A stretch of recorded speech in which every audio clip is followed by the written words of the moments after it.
Play ini. Udah ke play itu. Cukup ya.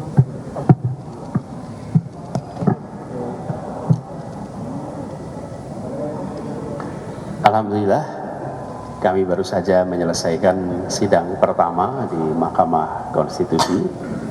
Sidang berjalan lancar, teman-teman semua tadi mengikuti juga. Kita tadi memaparkan apa yang menjadi concern kami. Kami tadi tegaskan bahwa peristiwa-peristiwa yang terjadi pada masa Pilpres pemilu kemarin yang penuh dengan berbagai kekurangan, penyimpangan, yang memiliki dampak pada kualitas demokrasi kita dan arah Indonesia ke depan. Karena itu kami sampaikan di depan majelis hakim, kita di persimpangan jalan. Berbagai macam intervensi itu akan dibiarkan sehingga nanti menjadi kebiasaan yang berulang di tingkat pilkada maupun di pemilu dan pilpres berikutnya. Kalau kebiasaan diteruskan namanya budaya dan akhirnya menjadi karakter bangsa, atau ini mau dikoreksi, ini mau diberikan ketegasan sikap sehingga tidak berulang dan pemilu kita menjadi berintegritas, jujur, adil, dan hasilnya menjadi kredibel. Indonesia di persimpangan jalan, dan pada Mahkamah Konstitusi kami titipkan kepercayaan untuk berani mengambil keputusan yang besar, benar, jujur, adil, demi arah Indonesia yang lebih baik, arah Indonesia yang berintegritas. Itu yang tadi kami sampaikan kepada Majelis Hakim Mahkamah Konstitusi. Persimpangan jalan ini akan berdampak yang sangat panjang pada perjalanan Indonesia ke depan. Adapun hal-hal yang menyangkut dengan materi dan lain-lain, nanti kami akan persilahkan pada kuasa hukum kami, tim hukum nasional yang dipimpin oleh Bapak Dr. Ari Yusuf Amir untuk nanti menjelaskan. Silakan jika ada pertanyaan.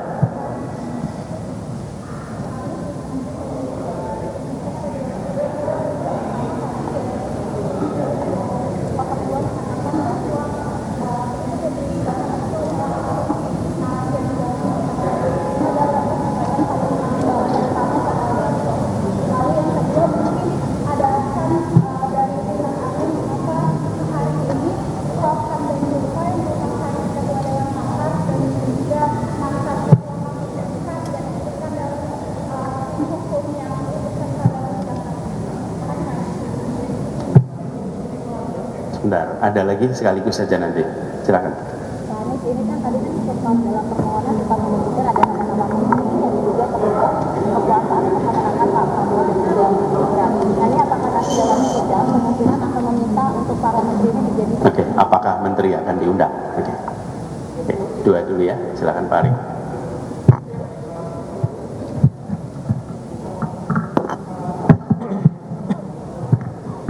Terima kasih kawan-kawan media. Alhamdulillah kita telah menyelesaikan sidang kita yang pertama. Jadi selama ini yang menjadi pertanyaan apa tentang materi kita tadi telah didengarkan semua, bahwa kita sudah menjelaskan tentang akar permasalahan terjadinya pelanggaran, pengkhianatan konstitusi.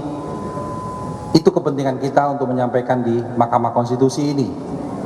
Oleh karena itu, kalau tadi ditanyakan tentang bukti-buktinya, itu balik kita tanya, ini kan belum masuk pembuktian, ini kan proses baru penyampaian permohonan, jadi agak kecepatan tuh, mungkin nggak tahu jadwal sidang mungkin. Tapi paling tidak, ini kami tunjukkan nih, setiap argumen-argumen yang kami bangun, kami lampirkan di sana, ada video 1, video 2, video 3. Itu artinya semua argumen-argumen yang kita sampaikan ada buktinya, ada faktanya. Jadi ini bukan narasi, bukannya dongeng, tapi fakta yang bisa kami buktikan. Insya Allah pada proses pembuktian nanti, jadwalnya tersendiri, itu akan hadir dalam persidangan. Yang lain-lain juga, tadi majelis hakim yang kita membuat tambahan saksi juga dan ahli, insya Allah kami juga akan hadirkan. Kami berterima kasih ada tambahan ini, supaya lebih bisa luas cakupannya. Terkait tadi tentang Pak Hamdan, betul sekali, beliau adalah Ketua Dewan Pakar dan di tim hukum beliau adalah Ketua Dewan Penasehat. Dan beliau juga adalah pengacara aktif yang bisa bersidang. Tetapi atas kesepakatan dari Mas Anies, Gus Imin, dan Timnas, kita putuskan beliau tidak bersidang di MK. Karena beliau mantan Ketua MK, dan kami sangat menjunjung tinggi tentang etik. Itu penting bagi kami. Jadi itu satu perwujudan kami. Tentu kami berkepentingan, kalau kawan-kawan lawyer berkepentingan, karena Bang Hamdan adalah Hakim Mahkamah Konstitusi, mantan Ketua MK, sangat berkepentingan. Tetapi etik jauh lebih penting. Tidak etis kalau beliau mantan Ketua MK bersidang di sini. Bagi kami itu yang penting.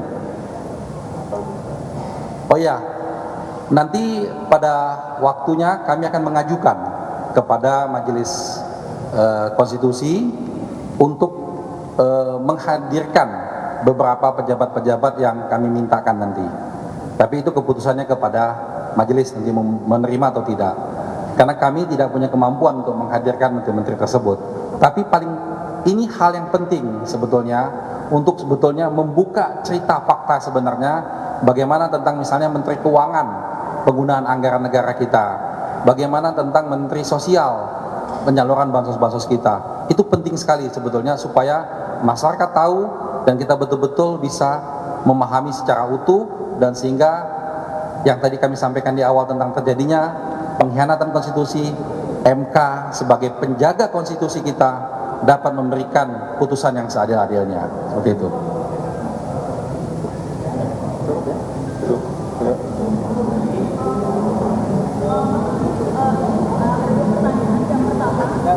Banyak publik yang bingung melihat sikap yang menunjukkan dalam artian sisi partai sudah mengakui atau menerima hal tersebut sebagai salah satu yang mirip untuk mengajukan gugatan ke MK. Artinya seolah ada kontradiksi begitu.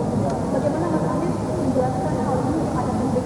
Kemudian yang kedua, tadi saya sempat mendengar ada daftar saksi yang diminta untuk diberikan perlindungan begitu ya Pak Anies. Apakah nantinya dari pihak tim hukum juga meminta kepada MK agar memberikan perlindungan lewat mekanisme LPSK misalnya, karena dia lagi bahwa saksi yang akan diberikan akan uang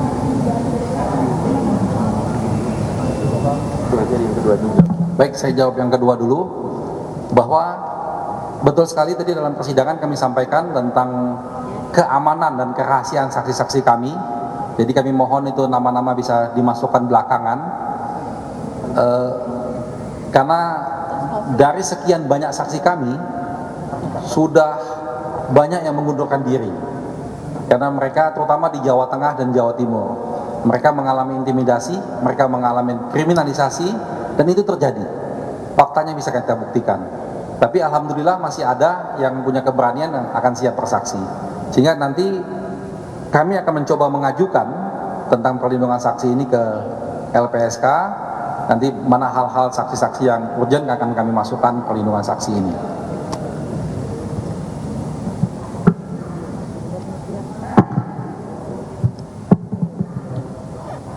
Saya rasa bisa dicek terkait dengan partai-partai pengusung, semuanya mendukung proses pengajuan ini ke MK. Jadi clear di situ, semua memberikan dukungan dan semua ikut mengawal secara langsung. Jadi tidak ada pertanyaan terkait dengan proses di MK ini apakah didukung atau tidak. Didukung sepenuhnya. Silakan nanti Anda cek konfirmasi juga ya. Dan mengapa kita memilih ke MK? Karena kita ingin agar konstitusi kita terjaga pelaksanaannya. Itulah sebabnya kita datang ke majelis yang mulia ini. Ini adalah mahkamah tertinggi yang menjaga praktek konstitusi. Yang kita saksikan beberapa waktu terakhir ini adalah terjadinya penyimpangan-penyimpangan. Dan penyimpangan-penyimpangan ini sebagian besar terjadi pra pencoblosan, bukan justru pada hari pencoblosan dan sesudahnya. Walaupun ada, tapi porsi yang terbesar adalah pra pencoblosan. Dan kami melaporkan ke sini mengharapkan keadilan dari Majelis Hakim di Mahkamah Konstitusi, bukan semata-mata untuk kepentingan paslon nomor 1, nomor 2, nomor 3, tapi untuk mengembalikan real perjalanan konstitusional bangsa kita. Jangan sampai kita meleset, jangan sampai kita tergelincir, karena perjuangan menghadirkan demokrasi itu luar biasa besar. Jangan sampai peristiwa pemilu pilpres yang penuh dengan penyimpangan ini kemudian menjadi kebiasaan baru, budaya baru, akhirnya jadi karakter bangsa. Itulah sebabnya kita ke Mahkamah Konstitusi, karena ini bukan persoalan teknis-teknis semata, tapi ini soal mengembalikan marwah pelaksanaan konstitusi dan menjaga agar selalu berada di relnya yang tepat.